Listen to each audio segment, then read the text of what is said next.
Dear students, Maths Education তোমালোক সকলোকে স্বাগতম জনালো। আমি ইতিমধ্যে দশম শ্ৰেণীৰ গণিত আৰু উচ্চ গণিত এই বিষয় দুটাৰ ওপৰত যথেষ্ট সংখ্যক ভিডিঅ' তোমালোকৰ বাবে আগবঢ়াইছো। আজিৰ এই ভিডিঅ'টিত দশম শ্ৰেণীৰ গণিত পাঠ্যপুথিৰ চেপ্টাৰ 12 অৰ্থাৎ বৃত্ত সম্বন্ধীয় কালি এই চেপ্টাৰটোৰ ওপৰত এটা ইম্পৰ্টেণ্ট কুৱেশ্যন ডিছকাছ কৰিব বিচাৰিছো। ইয়াৰ আগতে আমি এই চেপ্টাৰটোৰ লগত জড়িত কেইটামান কথা অতি গুৰুত্বপূৰ্ণ বিষয় ক'বলৈ তোমালোকৰ লগত বিচাৰিছো। সেই বিষয়কেইটা হৈছে যে এই চেপ্টাৰটোৰ পৰা মুঠ মাৰ্কছ আহিব 6। এই 6 মাৰ্কছৰ ভিতৰত 1 মাৰ্কৰ কুৱেশ্যন আহিব 3টা অৰ্থাৎ MCQ 3টা দেখা পাম আৰু 3 মাৰ্কছৰ কুৱেশ্যন আহিব এটা। আজিৰ এই ভিডিঅ'টিত এই চেপ্টাৰটোৰ পৰা আহিব লগা এই 3 মাৰ্কছৰ যিটো কুৱেশ্যন সেই কুৱেশ্যনটো সম্পূৰ্ণ ডিছকাছ কৰিব বিচাৰিছো। গতিকে এটা অতিকৈ ইম্পৰ্টেণ্ট কুৱেশ্যন মোৰ দৃষ্টিকোণৰ পৰা সেই কুৱেশ্যনটো হৈছে এক্সাৰচাইজ 12.1ৰ কুৱেশ্যন নম্বৰ 4। ইতিমধ্যে তোমালোকে স্ক্ৰীনত এই কুৱেশ্যনটো নিশ্চয়কৈ দেখিছা। কুৱেশ্যনটোত থকা ইনফৰমেশ্যনখিনি আমি যদি খুব সুন্দৰকৈ বুজিবলৈ বিচাৰো আমাক কি বুলি কোৱা হৈছে যে ইয়াত এটা চকাৰ কথা কোৱা হৈছে। এখন গাড়ীৰ এটা চকাৰ কথা কোৱা হৈছে যিটো চকাৰ ব্যাস আমাক দিয়া হৈছে। এই চকাটোৰ ব্যাসৰ লগে লগে আৰু কেইটামান ইনফৰমেশ্যন আমাক দিছে যে গাড়ীখনৰ দ্ৰুতি আমাক দিয়া আছে অৰ্থাৎ গাড়ীখন কিমান স্পীডত গতি কৰি আছে সেই কথাটো আমাক কোৱা হৈছে। ইয়াৰ লগে লগে আমাক কৈছে যে গাড়ীখনৰ যদি সেই 66 km/h স্পীডত গাড়ীখনে যদি গতি কৰি আছে দ্ৰুতি গৈ আছে তেতিয়াহ'লে এই গাড়ীখনে 10 মিনিটত এই যে আমি 80 সেন্টিমিটাৰ ব্যাস বিশিষ্ট চকাটোৰ কথা কৈছো এই চকাটোৱে কিমানটা পাক সম্পূৰ্ণ কৰিব। গতিকে কুৱেশ্যনটো আমি বুজাৰ লগে লগে ইয়াত আমি প্ৰথম কামটো হৈছে আমি সুন্দৰকৈ এক্সপ্ৰেছ কৰি লোৱা। গতিকে একেবাৰে প্ৰথম কাম হিচাপত মই তোমালোকৰ আগলৈ কৈছো যে আমি কি কৰিম সলিউশনত যদি আমি যাওঁ আমাক ইনফৰমেশ্যন কি দিছে লিখি ল'ব লাগে। দিয়া আছে আমাক কি দিছে চকাটোৰ ব্যাস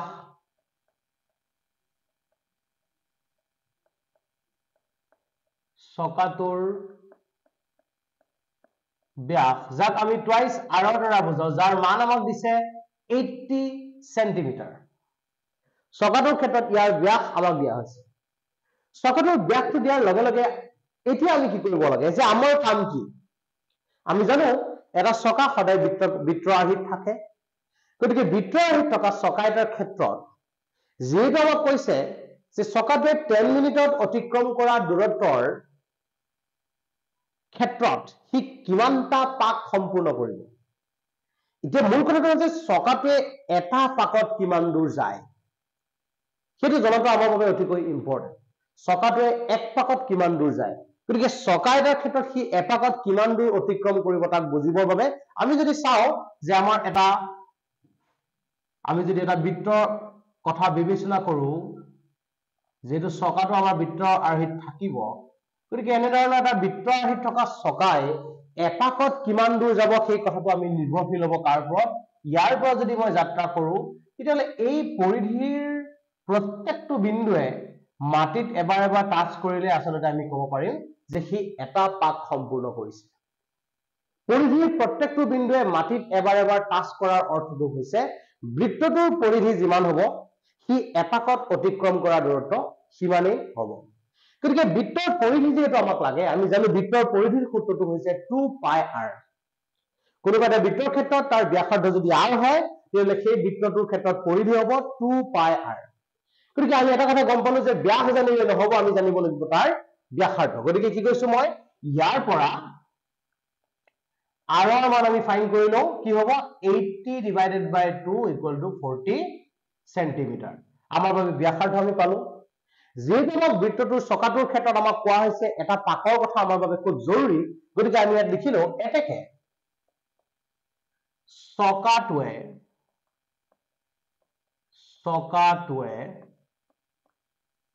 1 পাকত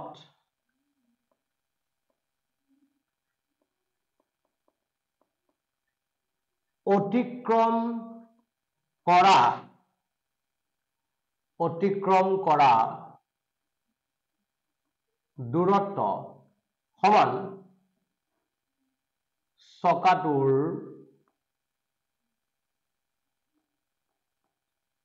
পৰিধি।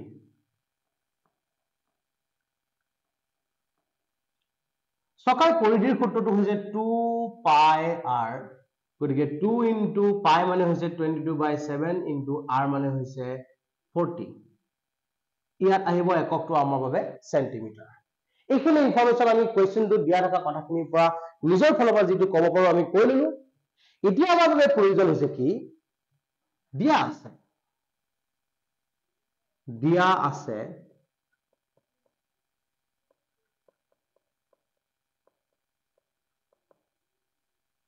চকাটোৱে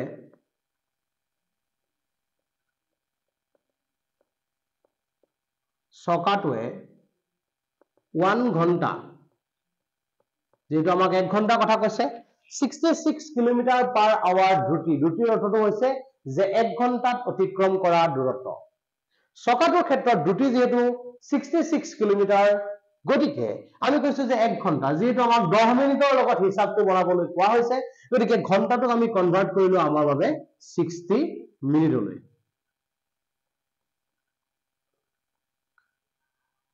চকাটোৱে 1 ঘন্টাত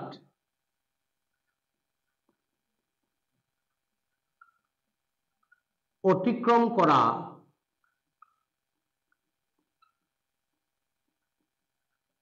দূৰত্ব সমান 66 কিলোমিটাৰ।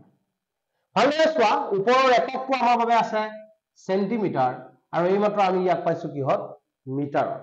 গতিকে এটা কথা গম পালো যে একক বেলেগ বেলেগ হৈ আছে, গতিকে একক আমি একে বনোৱাৰ প্ৰয়োজন আছে, গতিকে তাৰ বাবে আমি লিখিম 66 ইনটু কিলোমিটাৰৰ পৰা যদি মই মিটাৰলৈ নিব লগা হয় 1000ৰে পূৰণ, আকৌ মিটাৰৰ পৰা সেন্টিমিটাৰলৈ নিবলৈ বাবে আকৌ 100ৰে পূৰণ। একক একে একে বনোৱাটো আমাৰ বাবে বাধ্যতামূলক। এই কামটো আমি কৰিলো। এতিয়া চকাটোৱে 1 ঘন্টা আচলতে 60 মিনিটৰ কথা কৈছো, মই তাক 1 মিনিটৰ কথা কৈছো। 1 মিনিটত অতিক্ৰম কৰা দূৰত্ব, কিমান দূৰত্ব অতিক্ৰম কৰিব, যেহেতু 60 মিনিটত সি ইমান দূৰ গৈছে, 1 মিনিটত হোৱাৰ লগে লগে দূৰত্বৰ পৰিমাণ কমিব, কাৰণ সময় বাঢ়ি যোৱাৰ লগে লগে দূৰত্ব কি হৈ যায়, বাঢ়ি বাঢ়ি বাঢ়ি বাঢ়ি গৈ থাকে। গতিকে এই ক্ষেত্ৰত আমি কিমান বুলি ক'ব পাৰো, 66 into 1000 into 100 divided by 60। একক আমাৰ বাবে সেন্টিমিটাৰ আছে, এই ক্ষেত্ৰত আমি যদি কেনসেল কৰিব বিচাৰো এনেদৰে, তেতিয়াহ'লে এক আমি পাম এইদৰে। এতিয়া চকাটোৰ ক্ষেত্ৰত 1 মিনিটৰ কথা কিন্তু আমাক কোৱা নাই, আমাক কৈছে 10 মিনিটৰ হিচাপ। 10 মিনিটত অতিক্ৰম কৰা দূৰত্ব কিমান হ'ব, তেতিয়াহ'লে 1 multiplied by 1000 multiplied by 10 into 10 centimetre. এইটো হৈছে চকাটোৱে 10 মিনিটত অতিক্ৰম কৰা মুঠ দূৰত্ব। গোটেই 10 মিনিটৰ ফলত সি কিমান দূৰ গ'ল আমি তাক ফাইন কৰি ললো। এতিয়া আমি কি ক'ব পাৰো, এতেকে চকাটোৱে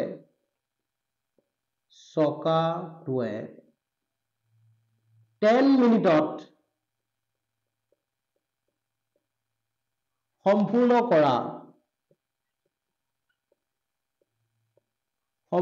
কৰা পাক সংখ্যা, কিমান পাক সম্পূৰ্ণ কৰিব বুলি ক'লে আমাৰ বাবে আনসাৰটো হ'ব 1 multiplied by 1000 multiplied by 10 into 10 divided by এপাকত অতিক্ৰম কৰা দূৰত্ব। আচলতে টেকনিকটো কি, মূল টেকনিকটো হৈছে যে 10 টকাত আমি যদি এটা কলম পাওঁ, তেতিয়াহ'লে আমি 100 টকাত কেইটা কলম পাম। 10 টকাত এটা কলম, 100 টকাত কেইটা কলম পাম উলিয়াবৰ বাবে 100ক আমি 10ৰে কি কৰিব লাগিব, ডিভাইড কৰিব লাগিব। গতিকে ইয়াতো টেকনিকটো একেটাই, ইয়াতো আমি একে ধৰণৰ টেকনিক এপ্লাই কৰিম, 2 multiplied by 22/7 multiplied by 40। এটা যদি আমি কেনসেল কৰো 0 0 আমাৰ বাবে সুন্দৰকৈ কেনসেল হৈছে। তাৰ পিছত ইয়াত যদি অলপ লিখিব বিচাৰো 11 into 1000 into 10 কিন্তু এই 7 টো ইয়াত ওপৰলৈ গুচি যায়, তোমালোকে নিশ্চয়কৈ এইখিনি জানা। এতিয়া 11 ইয়াত 22 2 টাইমছ, 4 যদি মই 1000ক কেনসেল কৰিব বিচাৰো 4 2 যা 8, তাৰ পিছত ইয়াত হৈ গ'ল 2 0 4 5 যা 20 250, 2 ৰে ইয়াত কেনসেল কৰিলে 125, আকৌ 2 ৰে 10ক কেনসেল কৰিলে 5, অৰ্থাৎ আমি বাকি হ'ল 125 into 5 into 7। এই গোটেইকেইটা কোৱান্টিটিক যদি আমি মাল্টিপ্লাই কৰো তেতিয়াহলে আমাৰ বাবে আনসাৰটো ওলাই যায় তো 125 আৰু 5 প্ৰডাক্ট কৰিলে আমি জানো 625 পাই 625 ৰ লগত 7 পূৰণ কৰিলে আমাৰ বাবে কিমান হ'ব 7 5 গুণ 35 ওলাব 3 7 2 গুণ 14 3 17 7 6 গুণ 42 43 অৰ্থাৎ 475 তো আমি ডাইৰেক্টলি ক'ব পাৰো যে 66 কিলোমিটাৰ পাৰ আৱাৰ দ্ৰুতিত গৈ থকা 80 সেন্টিমিটাৰ ব্যাস বিশিষ্ট কোনোবা এখন গাড়ীৰ চকাৰ ক্ষেত্ৰত 10 মিনিটত চকাটোৱে সম্পূৰ্ণ কৰা পাক সংখ্যা হ'ব 4375 আনসাৰটো তোমালোকৰ বাবে ক্লিয়াৰলি মনত ৰখাই লোৱা এই আনসাৰটো আমাৰ বাবে খুব প্ৰয়োজনীয় কাৰণ ই আমাৰ ব্যৱহাৰ হ'ব